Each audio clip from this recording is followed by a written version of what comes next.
കഴിഞ്ഞ ദിവസം കണ്ണൂരിൽ നിന്ന് ഒരു വാർത്ത കേട്ടു. ഗൾഫിലേക്ക് പോകുന്ന മിഥിലാജ് എന്നൊരു യുവാവിന് സുഹൃത്ത് ഒരു കുപ്പി അച്ചാർ കൊടുക്കാൻ. ആ അച്ചാർ കൊണ്ടുപോയിട്ട് അവന്റെ സുഹൃത്തിന് കൊടുക്കണം എന്നാണ് പറഞ്ഞിട്ടുള്ളത്. എന്താ ഇന്നാണ് ഗൾഫിലേക്ക് പോകേണ്ടിയിരുന്നത്, മിഥിലാജ് ഗൾഫിലേക്ക് പോകേണ്ടിയിരുന്നത്.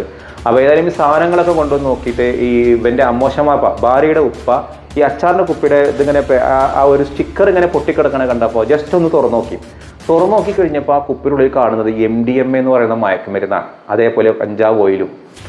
കുടുങ്ങിയിലെ ഇതെങ്ങാനും ഗൾഫിലേക്ക് പോയിട്ട് അവൻ പിടിക്കപ്പെട്ട് കഴിഞ്ഞാൽ എത്രയോ പാവം യുവാക്കൾ ഇതുപോലെ സുഹൃത്തുക്കൾക്ക് കൊടുക്കുന്ന ഭക്ഷണ പാക്കറ്റിൽ ലഹരി വെച്ചിട്ട് പിടിക്കപ്പെട്ടിട്ടുണ്ട്. ഏതായാലും മിഥിലാജിന്റെ അമ്മോശമാപ്പക്ക് ഇത് തുറക്കാൻ തോന്നിയത് നന്നായി.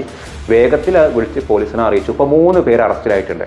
ഒരു പക്ഷേ ഇനി മിഥിലാജിനെ കൊടുക്കാൻ വെച്ചതാണോ അതോ ഇവരറിയാതെ ഇത് ചെയ്തു പോയതാണോ മറ്റാർക്കോ വേണ്ടി? കാരണം ഈ കൊടുന്ന് ഇവന്റെ കയ്യിൽ കൊടുത്ത ആളുകൾക്ക് മറ്റാരോ കൊടുന്നു കൊടുത്തതാണ്. അതായത് ഇങ്ങനെ സുഹൃത്തിന് ഗൾഫിലേക്ക് കൊടുത്തയക്കാൻ വേണ്ടിയിട്ട് കൊടുന്നെടുത്തപ്പോൾ അത് പ്ലാനിഡ് ആയിരുന്നു എന്നുള്ളതാണ്. ഏതായാലും ഇവർ ഇവിടെ നിന്ന് തന്നെ പോലീസ് പിടിച്ചത് കൊണ്ട് എന്തായി നന്നായി. ഇതെങ്ങാനും അവിടെ നിന്ന് ഗൾഫിൽ നിന്നായിരുന്നെങ്കിലോ തല പോണ കേസാണ്. അപ്പോൾ ഗൾഫിലൊക്കെ പോകുന്ന ആളുകൾ, പ്രവാസികളായ ആളുകൾ ശ്രദ്ധിക്കുക. നമുക്ക് നമ്മുടെ പ്രിയപ്പെട്ട ആളുകൾ നമ്മൾ സാധാരണ എന്തെങ്കിലുമൊക്കെ ഫുഡോ പാക്കറ്റുകളോ മറ്റൊക്കെ കൊടുക്കാറുണ്ട്, കൊണ്ടുപോകാറുണ്ട്. അതൊക്കെ കൊണ്ടുപോകുമ്പോൾ ഒന്ന് ചെക്ക് ചെയ്യണം നല്ലതാണ്. നമ്മളൊന്ന് ചെക്ക് ചെയ്തുകൊണ്ട് നമുക്കൊരു 10 മിനിറ്റ് സമയം ഒരു പക്ഷേ നഷ്ടപ്പെട്ടേക്കാം, പക്ഷെ ഒരു ലൈഫ് നമുക്ക് തിരിച്ചു കിട്ടും. ഈ ഇന്നത്തെ കാലത്ത് ലഹരിക്ക് അഡിക്റ്റായ ആളുകൾക്ക് അത് എങ്ങനെയെങ്കിലും കിട്ടിയേ പറ്റുള്ളൂ. അത് ഗൾഫിലാണെങ്കിലും അല്ലെങ്കിലും അതിന് എന്ത് മാർഗം സ്വീകരിക്കും. അത് നമ്മുടെ ജീവിതം നഷ്ടപ്പെടുത്തിയിട്ടാവരുത്. ഇതൊരു വലിയ അവയർനെസ് ആയിട്ട് നിങ്ങൾ സ്വീകരിക്കണം.